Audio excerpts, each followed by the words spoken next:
Okay guys, welcome to our channel tuition वाला। और आप पढ़ रहे हैं एनसीईआरटी 10th मैथ मेरे यानी चंद्रशेखर यादव के साथ। अगर आपको ये लेक्चर पसंद आता है तो आपको करना है लाइक और सब्सक्राइब। ठीक है, तो ठीक है, आज हम हमारे 4th और 5th क्वेश्चन एक्सरसाइज 1.1 के रिमेन्स थे, बचे हुए थे। तो पहले हम 5th क्वेश्चन करते हैं, कुछ समझने को मिलेगा, और फिर उसके बाद हम क्वेश्चन नंबर 4 करेंगे। तो क्वेश्चन नंबर 5 क्या कह रहा है, यूक्लिड विभाजन प्रमेयिका का प्रयोग करके दर्शाइए कि किसी धनात्मक पूर्णांक का मान किसी धनात्मक पूर्णांक का घन 9m या 9m+8 के रूप का हो सकता है। Use Euclid's division lemma to show that the cube of any positive integer is of the form 9m 9m+1 और 9m+8। अच्छा, एक बात समझिए। फर्स्टली हमें इनिशियली में तो ये समझना हमें ज़रूरी है कि हमें एक्चुअली में ये फॉर्म किसकी होती है, लेमा से हमें करना है। और लेमा की फॉर्म क्या होती है, a=bq+r where r is greater than और इक्वल टू 0 और लेस देन b। ठीक, ये होती है हमारी लेमा की इक्वेशन। तो पहले हमें समझना है कि ये फॉर्म तो लेमा की लग रही है, लेकिन आखिरकार हमें b की वैल्यू रखनी क्या है। तो इससे पहले जो हमने एग्जाम्पल किए थे वहाँ पर हमने क्या देखा था, हम जो भी हमारी b की वैल्यू कंपैरिजन करते थे, जैसे यहाँ पे लिखा हुआ है 9m+1 है ना, 9m+8, तो हम देखते थे कि फॉर्म लग रही है, b को हमने 9 रख लेते थे और b इक्वल टू वहाँ पे 3 था तो हम b इक्वल टू 3 रख लेते थे और अपना क्वेश्चन सॉल्व करते थे। लेकिन वो डायरेक्ट फॉर्म थी, ये क्या है, क्यूब। ये सब क्या है, क्यूब। ठीक है ना। तो यहाँ से हम इसको नहीं देख पाएंगे क्योंकि ये तो इसका तो क्यूब हो चुका होगा ना b का। तो इसको देखने के लिए, ऐसे क्वेश्चन सॉल्व करने के लिए आपको क्या करना पड़ेगा, आपको इसकी टोटल फॉर्म देखनी पड़ेगी। उसने क्या कहा है, किसी भी यानी एनी पॉजिटिव इंटीजर को हम किस फॉर्म में हम रिप्रेजेंट कर सकते हैं, 9m या 9m+1 और 9m+8 से। मतलब सारी फॉर्म पॉसिबल हो सकती हैं। और कितनी पॉसिबल फॉर्म दी गई यहाँ पर, 3। ठीक है ना, यानी 3 पॉसिबल फॉर्म है। तो 3 पॉसिबल फॉर्म कब होंगी, देखो, अगर यहाँ पर b इक्वल टू हम 3 ले लें, b इक्वल टू अगर 3 ले लें तो क्या होगा, देखो a इक्वल टू 3q+r और r की वैल्यू क्या होगी, लेस देन 3, मतलब r इक्वल टू 0, 1 और 2। ठीक है ना, ठीक है। तो r इक्वल टू मतलब 3 फॉर्म, यानी a equal to 3q+0, a equal to 3q+1 और a इक्वल टू 3q+2। ये 3 फॉर्म में मिल जाएंगी। और देखो वो क्वेश्चन में कितनी फॉर्म बोल रहा है, क्वेश्चन में भी तो हमारी 3 फॉर्म ही बोल रहा है, 9m 9m+1 और 9m+8। तो मतलब हमें b इक्वल टू 3 लेने पर हमें 3 फॉर्म्स मिल रही हैं। तो इसलिए क्योंकि नंबर ऑफ फॉर्म्स देखेंगे कितनी, वो कह रहा है कोई भी नंबर पॉसिबल। हमने क्या कहा, अगर b इक्वल टू 3 लिख लेते हैं तो a को हम किसी भी इन तीनों में से किसी भी एक फॉर्म से रिप्रेजेंट कर सकते हैं। और यही तो वो भी कह रहा है कि 3 फॉर्म में रिप्रेजेंट करना है। तो 3 फॉर्म कब आएंगी, जब हम b इक्वल टू 3 लेके चलेंगे, तभी तो 3 अलग अलग फॉर्म आएंगी। तो हम यहाँ से जान सकते हैं कि क्या होगा, हमें क्या लेना है, b इक्वल टू 3 यहाँ पर लेना है। ठीक है, तो चलो पहले क्वेश्चन अब देखते हैं। ठीक है, तो कभी भी हमारा क्यूब स्क्वायर अगर आता भी है तो हमें क्या करना है, सबसे पहले हमें b की वैल्यू कैसे चेक करनी है, कैसे सोचनी है, क्या रखनी है, नंबर ऑफ फॉर्म्स है कि उसमें आखिरकार कितनी नंबर ऑफ फॉर्म्स बन रही है। 3 बन रही है तो हमें क्या लेंगे, b इक्वल टू 3 लेंगे। ठीक है ना। तो चलो अब देखते हैं कि पहले अपनी थ्योरी के हिसाब से। तो देखो क्या, सबसे पहले स्टार्टिंग में क्या मानते हैं हम, पहले हम लिख लेते हैं, माना a एक धनात्मक पूर्णांक है। क्योंकि हमें प्रूफ क्या करना है, हमें प्रूफ करना है वो तीनों फॉर्म किसकी हैं, एक धनात्मक पूर्णांक संख्या की है। तो हम मान लेते हैं a वो धनात्मक कोई पूर्णांक संख्या होगी। तो लेट a एक धनात्मक पूर्णांक है। Let us start with taking a where a is any positive integer. ठीक है ना। और नेक्स्ट क्या होगा, जब हमने a तो हमने कर लिया, तो अब हम क्या कहेंगे कि हमें तो 2 संख्याएं चाहिए ना यूक्लिड प्रमेयिका लगाने के लिए, a और b। तो और b इक्वल टू हमने क्या जज कर लिया कि b इक्वल टू 3 रखना है। तो अतः a और b इक्वल टू 3 में यूक्लिड प्रमेयिका का प्रयोग करने पर we apply the Euclid division lemma with a and b equal to 3। Okay, देखो we apply the Euclid division lemma with a and b equal to 3 हो गया, तो a equal to 3q plus r। अब a equal to 3q plus r हो जाएगा, क्योंकि क्या है b इक्वल टू 3, इसलिए r की वैल्यू क्या होगी 0 और 3 के बीच में होगी इंक्लूडिंग 0, इसलिए r के संभावित मान क्या हो जाएंगे 0, 1 और 2, 3 से छोटा होना है। Since r is greater and equal to 0 and less than 3 the possibilities of reminders are r equal to 0, 1 and 2।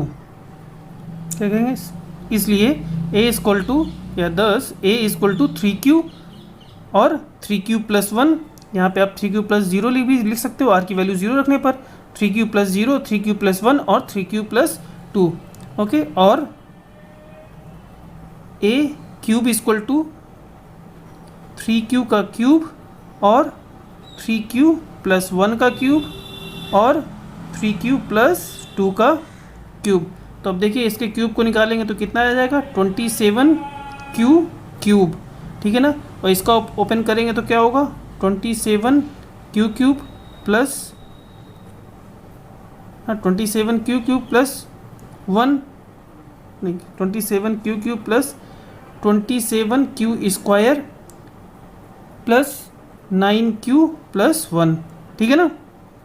और इसको ओपन करेंगे तो क्या होगा 27q cube plus 54q square plus 36q plus 8, right.